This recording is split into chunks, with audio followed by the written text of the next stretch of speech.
Assalamualaikum warahmatullahi wabarakatuh. Perkenalkan, nama saya Nur Ayuni dari kelas 4C jurusan Manajemen Angkatan 2022. Video ini dibuat untuk melengkapi tugas perpajakan teori dan praktek dengan topik PPh final. Dalam video ini saya akan menjelaskan tentang pengertian PPh final, tarif dan objek PPh final, kewajiban pemotongan dan penyetoran, pelaporan PPh final, keuntungan dan kerugian PPh final, contoh kasus, regulasi, dan kesimpulan.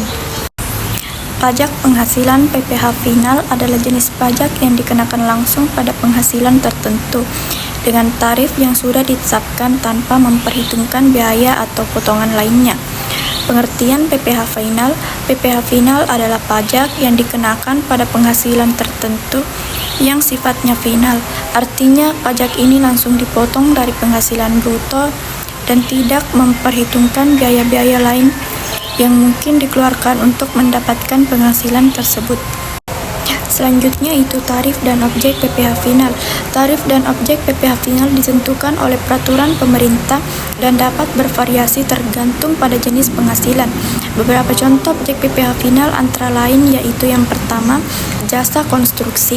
PPh final dikenakan pada penghasilan dari usaha jasa konstruksi dengan tarif yang bervariasi berdasarkan jenis kegiatan, misalnya pekerjaan konstruksi, perencanaan konstruksi, atau pengawasan konstruksi.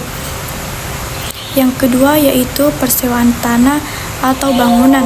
PPh final dikenakan pada penghasilan dari persewaan tanah atau bangunan dengan tarif tertentu. Yang ketiga yaitu penjualan tanah atau bangunan. PPh final dikenakan pada penghasilan dan dari penjualan tanah atau bangunan biasanya dengan tarif tertentu dari nilai jual. Yang keempat, bunga deposito dan tabungan. PPh final dikenakan pada bunga dari deposito dan tabungan di bank dengan tarif tertentu. Selanjutnya, kewajiban pemotongan dan penyetoran. Pihak yang wajib memotong dan menyetor PPh final adalah pihak yang memberikan penghasilan. Misalnya bank pemotong PPh final atas bunga deposito yang dibayarkan kepada nasabah, atau perusahaan yang menyewa tanah atau bangunan pemotong PPh final dari pembayaran sewa. Yang keempat yaitu pelaporan PPh final. Pelaporan PPh final dilakukan melalui surat pemberitahuan atau SPT. Masa PPh final oleh pihak yang memotong pajak. Pelaporan ini harus dilakukan secara berkala sesuai dengan ketentuan yang berlaku. Keuntungan dan kerugian PPh final.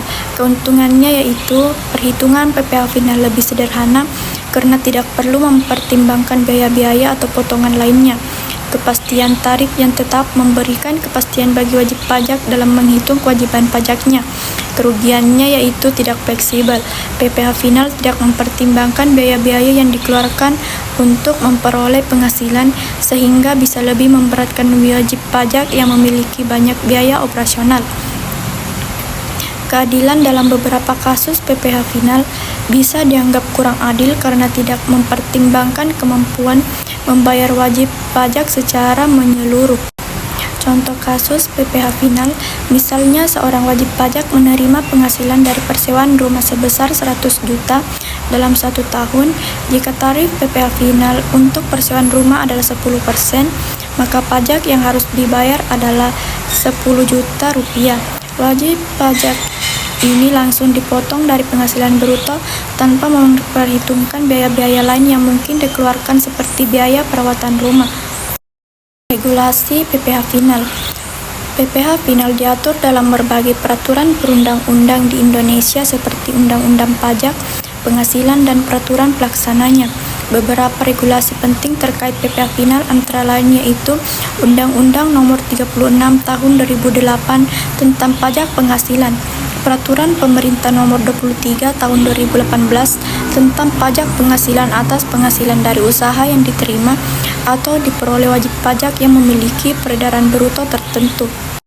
Kesimpulannya, PPh final adalah jenis pajak yang dikenakan langsung pada penghasilan tertentu dengan tarif tetap, memberikan kesederhanaan dalam perhitungan dan kepastian bagi wajib pajak. Namun, ketidakfleksibilannya dalam mempertimbangkan biaya-biaya lain dapat menjadi kerugian bagi beberapa wajib pajak. Sekian dari saya.